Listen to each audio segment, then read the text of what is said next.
Kasus kekerasan mantan pemain sirkus Ochi. Kalian pasti pernah dengar kasus ini kan? Apa sih sebenarnya terjadi? Apa benar pihak Taman Safari Indonesia juga terkait dengan kasus ini? Dan gimana sih status kasusnya sekarang?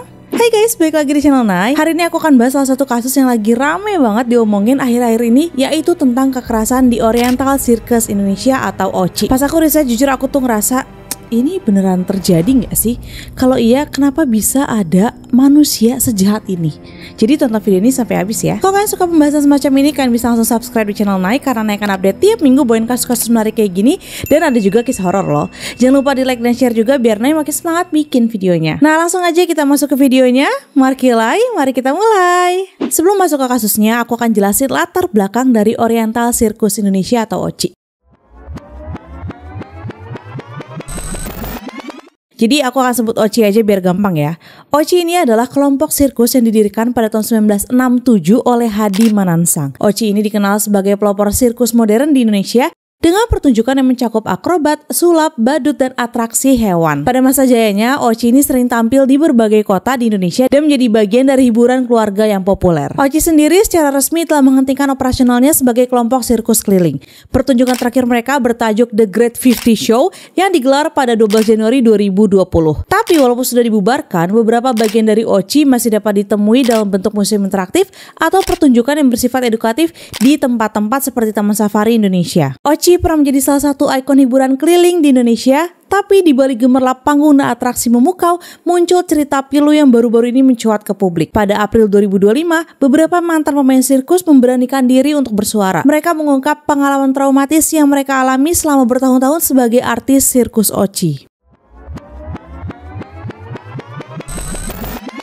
Pada 15 April 2025, beberapa mantan pemain Ochi mendatangi kantor Kementerian Hukum dan HAM di Jakarta untuk mengadukan pengalaman mereka selama berada di Ochi. Dalam pertemuan dengan Wakil Menteri HAM Mugianto, mereka mengaku bahwa mereka telah direkrut sejak masih anak-anak, lalu hidup dan bekerja dalam kondisi yang tidak manusiawi. Nah sebenarnya itu bukan direkrut ya, jadi beberapa pengakuan korban mereka tuh mengatakan kalau mereka ini dibawa.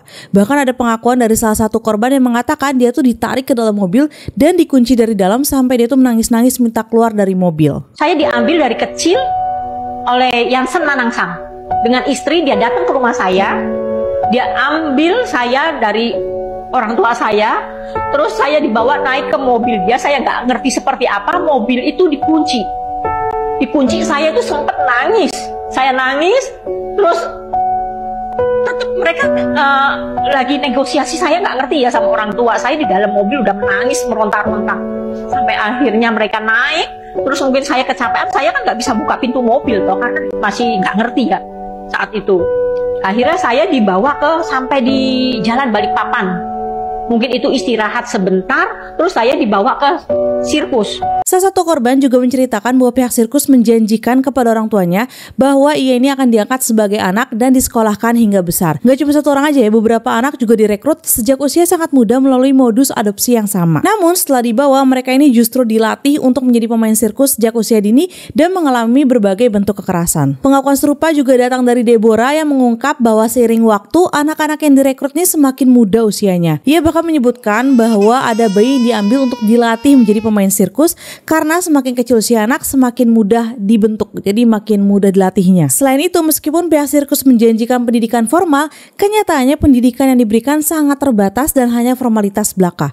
Deborah mengatakan bahwa pada tahun 2010 mereka baru mulai disekolahkan, namun hanya 1 minggu sekali di Cisarua. Jadi tahun-tahun sebelumnya nggak ada disekolahin guys. Selain itu di usia dini mereka dilatih secara keras dan mengalami kekerasan fisik juga mental. Mereka tumbuh dalam lingkungan sirkus tanpa akses ke pendidikan formal dan dokumen identitas yang sah, bahkan beberapa tidak mengetahui siapa orang tua kandung mereka. Selain itu diketahui juga ya, mereka ini dipaksa bekerja tanpa upah yang layak dan dalam kondisi yang tidak manusiawi. Berikut aku jelaskan beberapa pernyataan dari korban-korban yang akhirnya speak up ya. Korban yang pertama adalah Ida.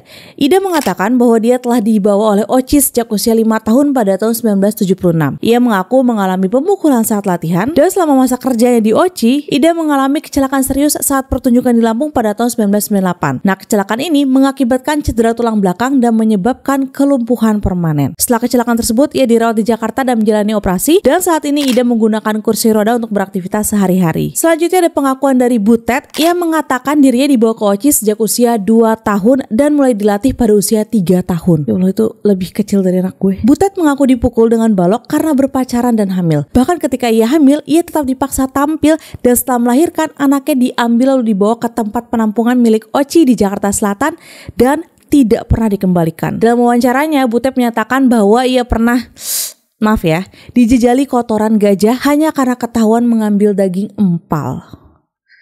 Ngeri banget. Pengakuan yang berikutnya datang dari Vivi Nurhidayah yang mengaku mengalami penyiksaan selama diasuh oleh pelatih sirkus. Nah, dalam pernyataannya ya, Soleh selaku kuasa hukum yang mewakili para mantan pemain Oci menyampaikan bahwa berdasarkan pengakuan kliennya, terdapat sebuah bunker di bawah rumah di kawasan Taman Safari yang diduga digunakan sebagai lokasi penyiksaan. Soleh menegaskan bahwa informasi ini berasal dari kesaksian langsung para korban yang menyebutkan bahwa mereka dikurung dan disiksa di tempat tersebut. Soleh juga mendesak pembentukan tim investigasi independen untuk menyelidiki lokasi-lokasi Taman Safari di Cisarua, Bogor, Prigen, Jawa Timur, dan Gianyar, Bali. Nah, tapi ternyata ini tuh bukan laporan pertama para korban. Karena pada tahun 1997, Komnas HAM menerima pengaduan dari mantan pemain sirkus Oci terkait dugaan pelanggaran hak asasi manusia. Salah satu pelapor pada saat itu adalah Vivi yang merupakan putri dari Butet. Vivi melaporkan dugaan pelanggaran hak asasi manusia yang dialaminya termasuk eksploitasi ekonomi, kekerasan, dan pelanggaran hak anak. Setelah melakukan penyelidikan, Komnas HAM mengidentifikasi 4 pelanggaran utama.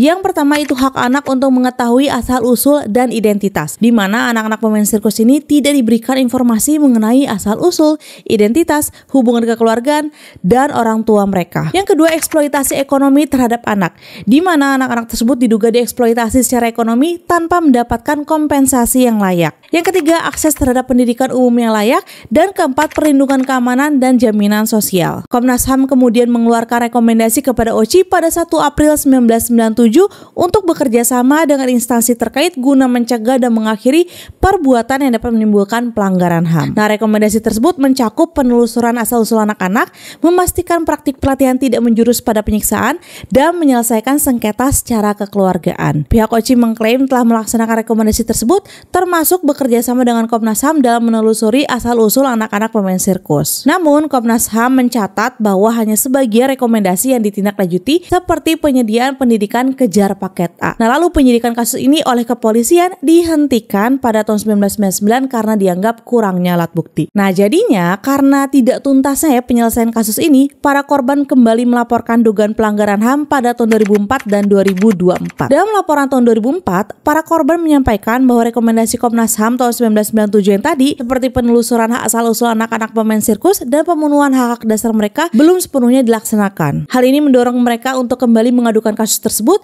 berharap mendapatkan keadilan dan pemulihan hak-hak mereka. Pada Desember 2024, Komnas HAM menerima pengaduan dari Ari Seran Law Office yang mewakili para mantan pemain sirkus Oci. Pengaduan ini menyoroti bahwa kasus eksploitasi dan kekerasan yang dialami para korban belum terselesaikan, termasuk belum dipenuhinya tuntutan ganti rugi sebesar 3,1 miliar yang diajukan kepada Oci. Nah, tuntutan ini terdiri dari 300 juta untuk masing-masing penggugat dan khusus untuk Ida sebesar 1 miliar rupiah karena ia mengalami cacat permanen akibat kecelakaan saat pertunjukan. Nah, mungkin sebagian dari kalian ada yang berpikir sama kayak aku, kenapa baru sekarang mereka menuntut atas kekerasan? Karena kan yang sebelumnya, kalau kalian ngeh ya, tuntutan mereka di tahun 1997 tidak ada yang membahas mengenai kekerasan kan. Jadi, menurut banyak advokat dan pendamping korban kekerasan, sangat wajar jika korban baru berani bicara setelah bertahun-tahun. Butuh waktu, rasa aman, dan kepercayaan agar mereka mau membuka luka lama. Kemungkinan dulu mereka tuh merasa takut, minder, gak tahu harus mengadu kemana, dan mereka tuh merasa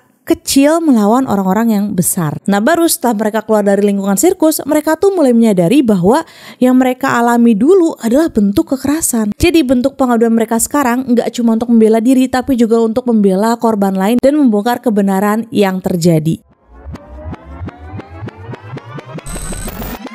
Nah, terus ya, kalau kalian baca berita, nama Taman Safari Indonesia tuh ikut dibawa-bawa dalam kasus ini. Bahkan sampai pihak Taman Safari melakukan klarifikasi. Padahal kan Katanya ini sirkus kan, si Ochi yang salah kan.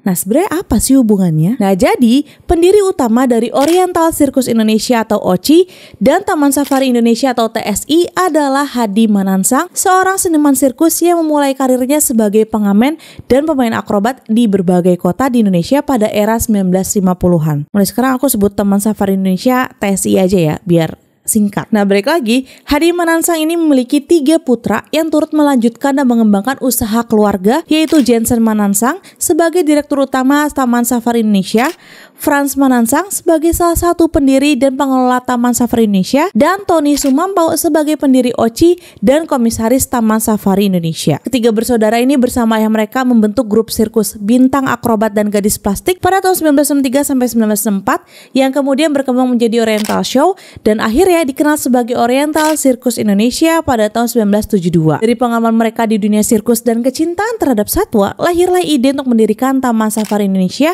pada tahun 1981 di Cisarua, Bogor. Nah, meskipun ada hubungan keluarga ya di antara pendiri Ochi dan TSI, mereka ini beroperasi secara terpisah dan tidak memiliki keterkaitan bisnis atau hukum. Lalu menanggapi tuduhan yang mengaitkan TSI dengan dugaan eksploitasi oleh Ochi, pihak TSI telah memberikan klarifikasi resmi, di mana mereka menegaskan bahwa TSI tidak memiliki hubungan bisnis, kerjasama atau afiliasi apapun dengan Ochi maupun mantan pemainnya. Yang aku quote dari klarifikasi mereka di Instagram ya, atlet dan talenta sirkus berada di bawah naungan Ochi, bukan Taman Safari, dan seluruh pemain Ochi bukan karyawan Taman Safari. Taman Safari juga menekankan komitmennya terhadap prinsip tata kelola perusahaan yang baik, kepatuhan hukum, serta etika bisnis. Namun, di sisi lain beberapa mantan pemain sirkus mengaku bahwa mereka pernah tampil di Taman Safari Indonesia dan mengalami perlakuan tidak manusiawi selama berada di sana.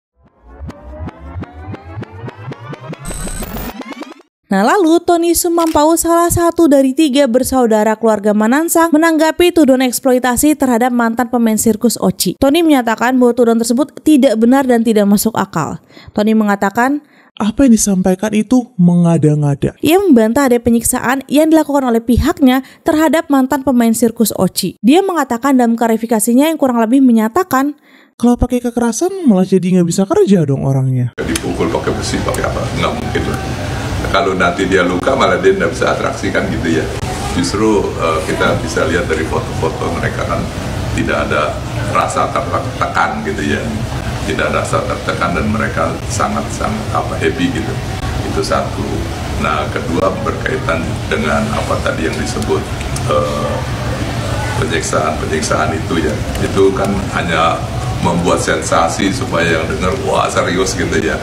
Kalau benar-benar apakah benar seperti itu ya, itu juga kan sangat tidak dimasuk di akal gitu ya.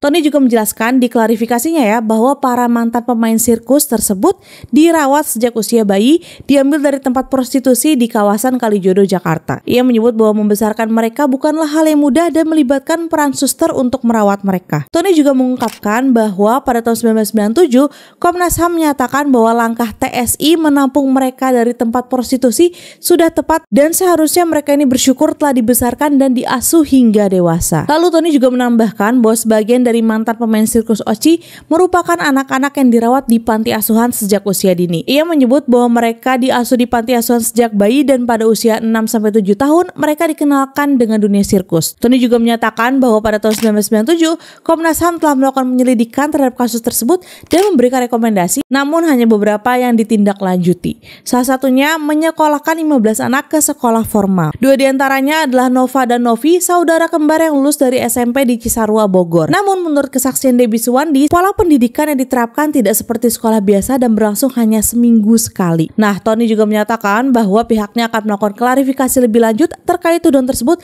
dan siap memberikan penjelasan kepada pihak berwenang. Tony juga menyatakan bahwa pihaknya akan menunjukkan bukti-bukti yang mendukung bahwa tuduhan tersebut tidak benar. Selain itu, nama Jensen Manansang juga terseret dalam kasus ini. Dia adalah pendiri Ochi dan Direktur Utama TSI. Beliau dikenal sebagai sebagai tokoh penting dalam dunia konservasi satwa di Indonesia dan telah menerima penghargaan sebagai Bapak Konservasi Lingkungan Hidup Indonesia atas dedikasinya dalam pelestarian satwa langka seperti harimau Sumatera dan badak. Jensen Manansang memberikan klarifikasi pada hari Senin 21 April 2025 di hadapan Komisi 3 DPR RI terkait tuduhan eksploitasi dan kekerasan terhadap mantan pemain sirkus Oci. Di mana di sini Jensen membantah tuduhan bahwa Oci melakukan eksploitasi dan kekerasan terhadap mantan pemain sirkus.